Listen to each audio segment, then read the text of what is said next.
Kami mempersembahkan renungan santapan rohani, terjemahan dari renungan Our Daily Bread.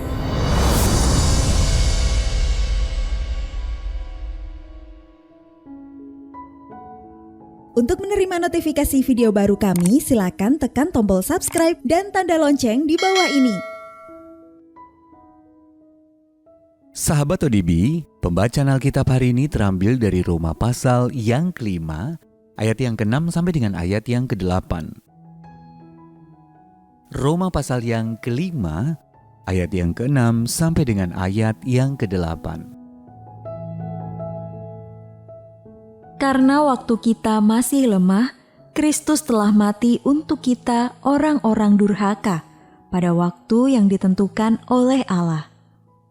Sebab tidak mudah seorang mau mati untuk orang yang benar, tetapi mungkin untuk orang yang baik ada orang yang berani mati.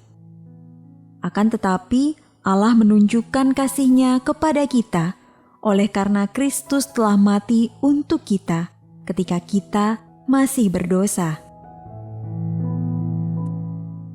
Ayat Mas renungan hari ini terambil dari Roma pasal yang ke-5, ayat yang ke-8. Kristus telah mati untuk kita ketika kita masih berdosa. Renungan hari ini berjudul Kasih yang Nyata, ditulis oleh Karen Huang. Aku merasa seperti kehilangan pijakan cerita Joji.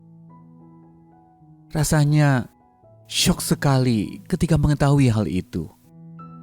Joji baru saja mendapati bahwa ternyata tunangannya berhubungan dengan wanita lain. Hubungan Joji sebelumnya berakhir dengan cara yang sama. Jadi ketika ia mendengar kasih Allah dalam sebuah kelas pendalaman Alkitab, tak ayal itu membuatnya berpikir, apakah ada udang di balik batu? Akankah aku tersakiti lagi bila aku percaya kepada Allah yang berkata bahwa Dia mengasihiku? Seperti Joji, mungkin kita pernah menjalani hubungan yang bermasalah, dan itu membuat kita merasa was-was atau bahkan takut untuk mempercayai seseorang yang berjanji akan mengasihi kita. Kita mungkin juga merasa seperti itu terhadap kasih Allah dengan mempertanyakan apakah ada udang di balik batu. Namun, kasih Allah benar-benar tulus dan nyata. Roma pasal yang ke-5 ayat yang ke-8 berkata, akan tetapi Allah menunjukkan kasih-Nya kepada kita oleh karena Kristus telah mati untuk kita ketika kita masih berdosa.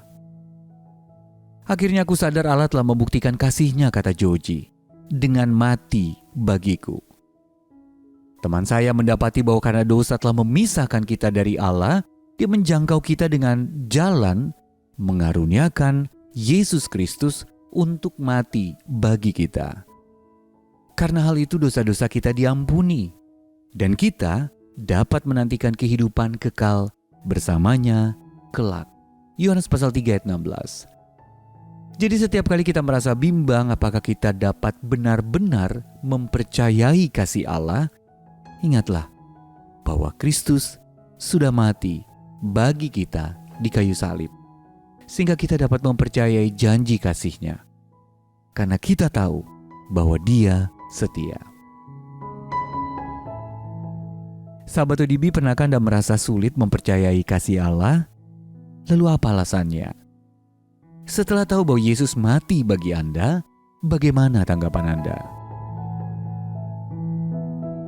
Mari kita berdoa. Tuhan Yesus, terima kasih untuk kasih agung yang Kau tunjukkan kepadaku dengan mati bagiku.